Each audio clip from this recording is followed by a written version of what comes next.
Matthew chapter 19.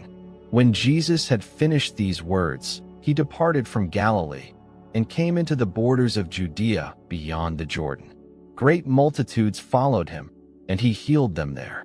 Pharisees came to him, testing him, and saying, "Is it lawful for a man to divorce his wife for any reason?"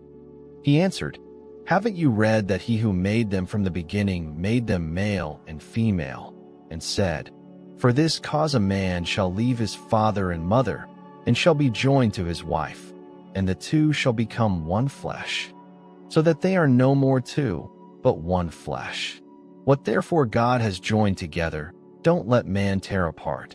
They asked him, "Why then did Moses command us to give her a bill of divorce and divorce her?"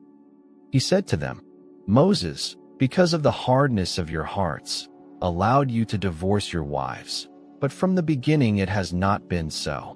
I tell you that whoever divorces his wife, except for sexual immorality, and marries another, commits adultery, and he who marries her when she is divorced commits adultery." His disciples said to him, "If this is the case of the man with his wife, it is not expedient to marry." But he said to them, "Not all men can receive this saying, but those to whom it is given. For there are eunuchs who were born that way from their mother's womb, and there are eunuchs who were made eunuchs by men, and there are eunuchs who made themselves eunuchs for the kingdom of heaven's sake. He who is able to receive it, let him receive it." Then little children were brought to him, that he should lay his hands on them and pray, and the disciples rebuked them. But Jesus said, "Allow the little children, and don't forbid them to come to me, for the kingdom of heaven belongs to ones like these." He laid his hands on them, and departed from there.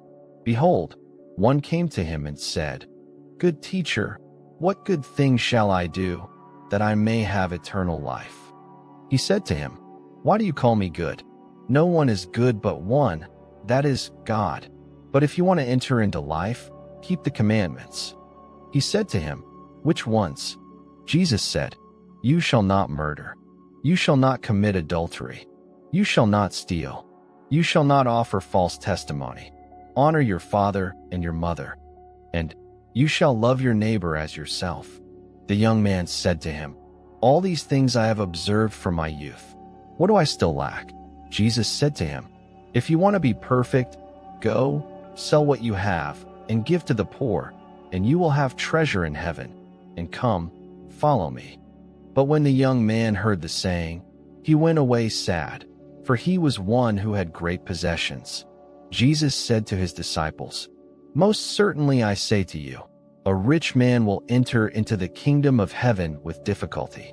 Again I tell you, it is easier for a camel to go through a needle's eye than for a rich man to enter into God's kingdom." When the disciples heard it, they were exceedingly astonished, saying, "Who then can be saved?" Looking at them, Jesus said, "With men this is impossible, but with God all things are possible." Then Peter answered, "Behold, we have left everything and followed you. What then will we have?"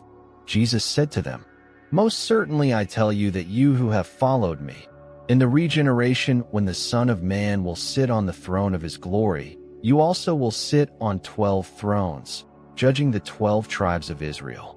Everyone who has left houses, or brothers, or sisters, or father, or mother, or wife, or children, or lands, for my name's sake, will receive 100 times and will inherit eternal life. But many will be last who are first, and first who are last."